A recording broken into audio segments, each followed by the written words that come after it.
Siamo col dottor Giuseppe Gramaglia, direttore dell'unità pediatrica all'ospedale di Agrigento. Ecco, vorremmo capire quanti sono importanti questi momenti di approfondimento in seno a questo quinto convegno che si sta svolgendo e com'è la situazione all'ospedale di Agrigento. È un incontro di formazione che prende l'iniziativa da parte del dottor Alletto di Peppino Iacono e quindi sono stato invitato come ospite e come moderazione in una seduta, in una sessione di questo importante convegno.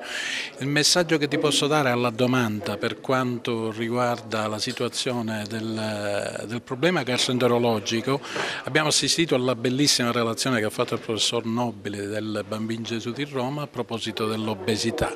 E vogliamo dire con orgoglio che anche la nostra azienda sta portando questo messaggio di prevenzione per le scuole di tutta la provincia. Siamo stati in tour con una equipe specializzata fatta da 2 psicologi, 3 medici tra cui io e 2 esperti in obesità e diabete, più della nostra dietista, e vi devo dire che stiamo portando avanti la dieta mediterranea come prevenzione di obesità e come prevenzione anche nell'utilizzo di questa dieta nel diabete. Un ultimo messaggio che voglio dare è che continuiamo la nostra battaglia per quanto riguarda il nostro ambulatorio di obesità e diabete, perché vogliamo raggiungere l'obiettivo di creare nel nostro reparto, dove da 4 anni esiste questo ambulatorio, quello che a noi in questo momento manca, far sì che il nostro ambulatorio venga riconosciuto da parte dell'assessorato come centro satellite del riferimento nostro regionale, che è quello di Caltanissetta. Solo questo ci permetterà